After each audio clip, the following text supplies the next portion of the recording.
Hey y'all, grown black folks talk. The sorrow and the beauty of deep and even positional vetting. I'm gonna deal with positional vetting first. You know, the deeper I get into the park, and then different parks even have different vibes. Yerba Buena, my favorite hill, is the wildest of the four parks available to me. And the vibe here is different. I mean, the way it's maintained is different, which means it's actually kind of dangerous in the winter because when trees blow down and stuff, you out here on the wrong day, yeah, you can die. When trees blow down and stuff, they remove what is a clear and present danger and let nature take the rest, just like they would when this hill was just a sand dune and whatever grew on it was what could grow on it. That's how they maintain it. Now they planted plum trees and nasturtiums and all sorts of blackberries help themselves. A lot of the live oaks that were here back in the 1860s, I'm sitting under two of them. Three of them are still here, but they kind of just worked with it, paved it, and let it be what it is. Positional vetting. A lot of the American consumerist energy doesn't come up here. People up here, they're racist on the hill. Don't get me wrong. I've encountered one or two. But generally, people in this park of all races are easy to get along to because they're on the same climb.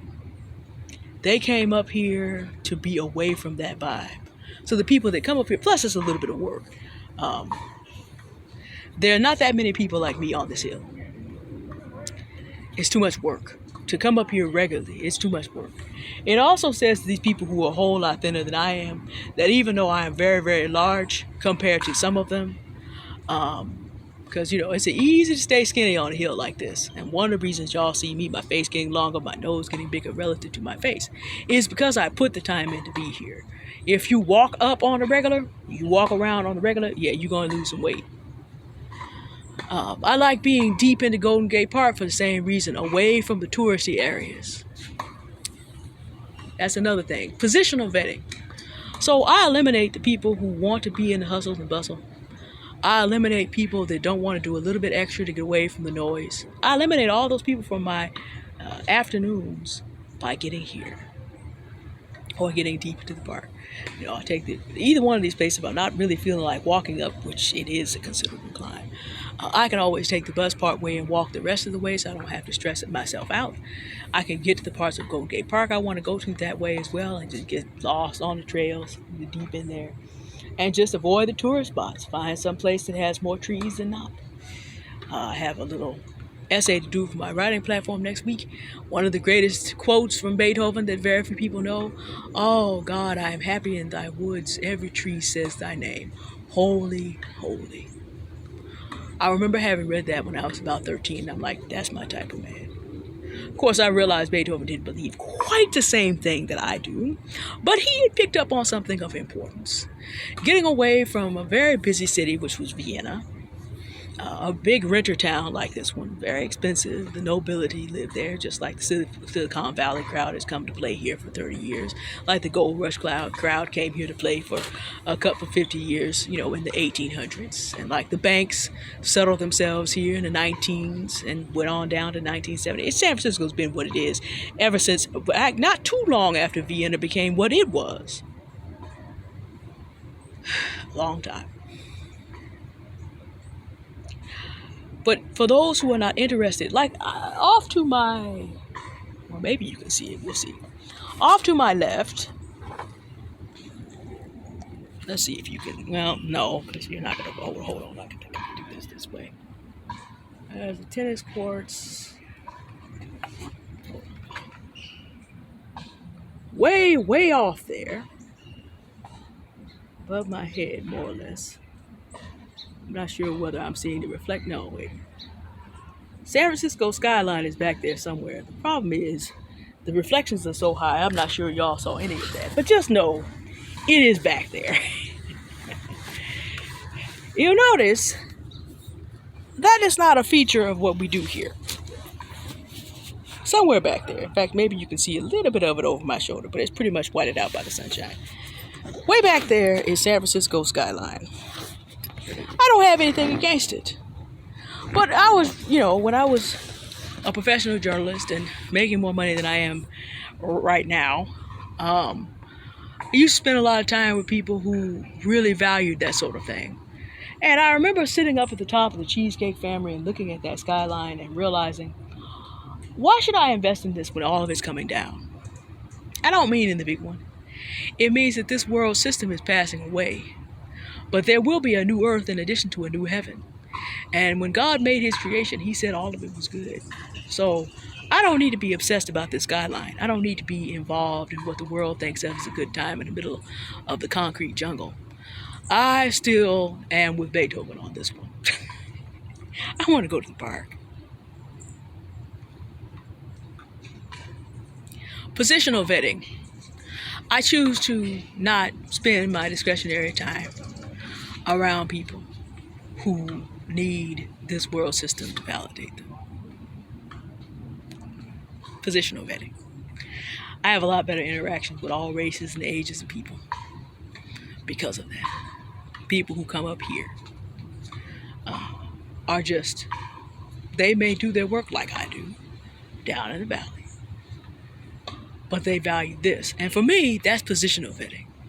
So that I can look to spend my time with people who have a similar value system to me. It doesn't mean anybody else is less important. It doesn't mean the time that I spend in the valley doing work is less important, that the people who are more valley people and are more involved with the world system are worse than I am. It's just not my choice for my discretionary time. It's just not. Okay, hold on. The sun is moving again. All right, let's try. I'm about to be straight here. Hold on, y'all. Let's try this instead.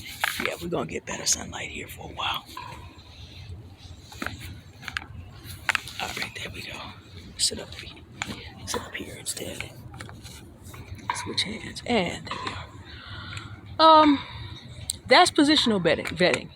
Now, also, let me talk about, there was an incident that went on while I was away. And I didn't let myself come on and talk about it because I was too frustrated, too angry. It would have come out that way, and it's not my desire to. I definitely am human and have my frustrations, but I'm not looking to throw gasoline. Because I have noticed that what we tend to do is take our situations and expand them out on everybody who's of that phenotype. We are sometimes as bigoted in how we treat one another as the people that we complain about. So I chose not to talk about my feelings about that incident and how it relates to the things going on with black women and black men. I chose to age that to today because I want to talk about something very specific. So, this incident happened. I realized, okay, wait. There's what you've been telling me about how you value black women, but there's what I know about your history. And now we have a mismatch because you made a decision. You didn't think about how it was going to impact me down the line. There is an inconsistency. So then I went on to social media and started really deeply reading. Because I don't spend a lot of time on Facebook. So I get behind with people. These are the characteristics that I noticed. I noticed very upset, very frustrated about things this individual cannot control. Very upset, very frustrated about things that he has no say in whatsoever and will never have control over. Very upset, very, very angry about it. But then I kept on going. I kept on reading. And then there was a post that he made. He said, low key, I would have beat a bee for that. I'm like, oh, low key, you hate black women. Low key, you think there's a situation that exists that will allow you to take your frustration out on a black woman. Okay. Now your inconsistency makes sense. So what we're going to do, bro, is we're going to finish the business that we're doing now. And after that, you're going to slide out of my life. I'm going to make room for more respectful people. Day later, different opportunity emerges. The kind of opportunity that, given his Facebook page, he'd be very, very mad to know that I was involved in based on his comments about X, Y, and Z. Guess what? He don't own me. I don't have to tell him anything about that. we're going to be done doing business real soon. He will never even have to know. He will not get the announcement. He will not even be getting the announcement. So, deep vetting. That does not have anything to do with 15 million black men. It has to do with, okay, there are some assumptions that many black men share. Number one, there's going to be a circumstance that allows them to treat a black woman like chattel, up to and including violence. And two, that what you feel about this, that, and third has anything to do with what I plan to be doing. I don't care. That's chattel making behavior. And we already talked about this in the last video. This comes from people that consulted demons for the better parts of life. And I know that because of their behavior. We talked about the Greeks and the Romans and their men and their attitude about the value of woman. We talked about it already. And yet, they knew that they had to consult the muses and the graces for anything in life. So you have a bunch of men that have convinced themselves that we can externalize everything that's good onto the woman and not develop it in ourselves. And yet, we want these women not to have resources and just be here to provide us heirs and children. And the price for them living comfortably with us is to close their mouths and close their eyes to everything else and not even think about they have value of their own. Absolutely not. So we already know where that comes from. We've already discussed the doctrines of demons in the previous video. Now, my occasion to work with this young man, all that doesn't quite belong there, but he has been acculturated the way many men his age have been acculturated. It's unfortunate. Do you think that I am going to attempt to unacculturate him? The situation that went to pieces the way it did, I already gave him 18-month lead time. So even when a man goes to amuse our grace, he doesn't feel like he has to listen. And then when the smack hits the fan, suddenly we have to be burdened with the burden of all the mess that comes from it. We're warned in advance. Nope. But like I said, deep vetting will get there. When I look at it, I have invested in, I told y'all a little while ago I was invited on a coffee date. I invested in, I invested in Spokeo.com, Spokeo.com, which is a lightweight background checking service, because I was trying to find emails and identities that went with the gentleman Adigon Forrest, who suggested the genocide of all black women. So there was an email attached, and I used that to find all the emails attached to him and all the identities attached to him, so I can let the FBI and the ADL know what's going on. That cost me a little bit every month, but I've kept it running because I had a few names to put up in there to see what they're up to since then. And so what I'm doing is that when people invite me to go do things, or people are causing mess, I generally will now go use that in addition to looking at their social media, because like if there's inconsistencies, that's a different video. But I'm just going to tell you right now, if your family has to clean up their social media like OceanGate after the crash and the implosion of the Titan because you left that kind of legacy, you're doing it wrong. Gentlemen, if that's the legacy you leave when your son, your sister, and your mama, and all your friends got to go radio silent, you're doing it wrong. That's not the legacy you want. Your own people have to blot you out. It's amazing what you find on Spokeo. It's amazing what you find on people's social media. But it's necessary to have a look around. My profiles are full of creativity, but otherwise are very boring. Quite boring. That doesn't make me better than anybody else. It just means that I value living a quiet and peaceful life. Y'all see what I value. Here I am, enjoying it. In my responsible life, I have a lot to lose too. And there's just no foolery out here worth all that. So I do engage in deep vetting. And as I said in the last video, I look for people who are very externally focused as people to avoid. It's nothing personal. It's just not what I want for my life. Because everything external changes. Your internal core values do not change as quickly. And if they are good values based on truth, they do not need to change at all. As someone who is a devout Christian, I'm looking for people that are invested in things that do not change. Good and have a respect for righteousness. I'm not really looking to expand my circle to anybody else. And I'm not saying I have all Christians in that circle. There are people that I talk to who are not Christians, but I see them living on righteous standard. And that's good enough for your temporal life down here. And, the other conversations will take place, but if there's temporal things we can do together, great.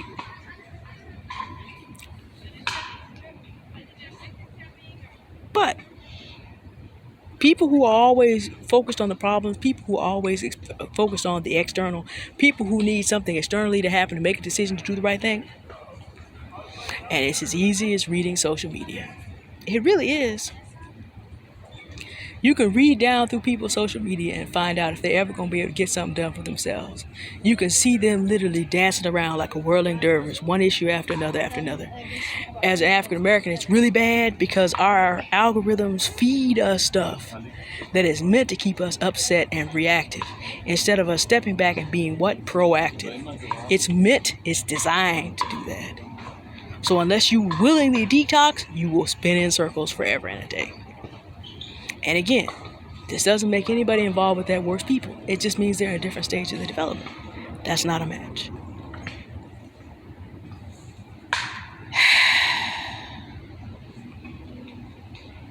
But when you realize that, then you leave more time in your life to positionally vet, to be in the places where people are on the same page that you are, and to make the connects you really need to make, online and off. The spring was very difficult. Very difficult. A lot of grief.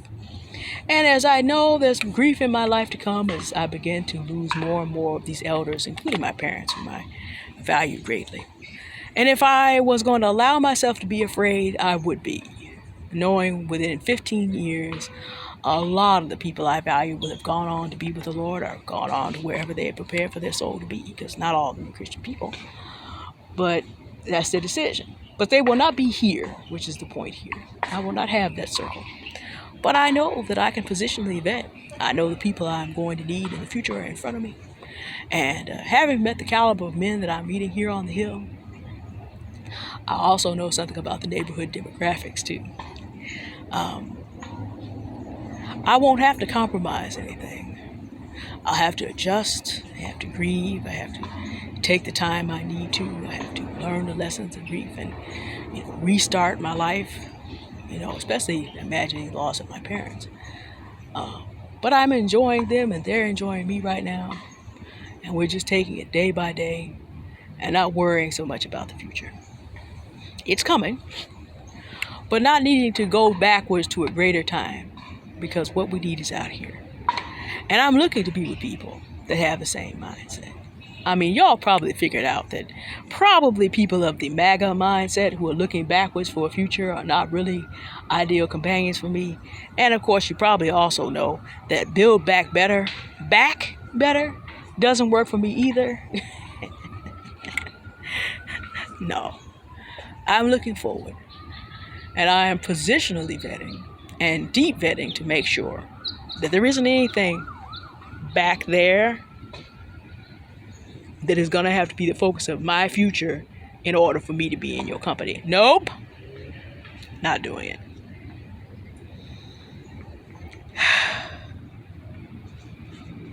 It's a beautiful day today. Summer is here. Winter is coming. And y'all saw me out here footloose and fancy free in the winter too. And this winter's going to be even better on the good days. I'm going to have to get up a whole lot earlier to enjoy time like this and probably put on a whole lot more. But I'm looking forward to the future. Is there still some grief and hurt? Yes, there is. But knowing how to positionally vet and deep vet by what's publicly available really does remove a lot of stress from meeting new people and knowing that you can look around and find out who they are and then move accordingly before you get too attached. It's really very helpful, which is why I've made this video. All right, y'all have a good day now. Goodbye.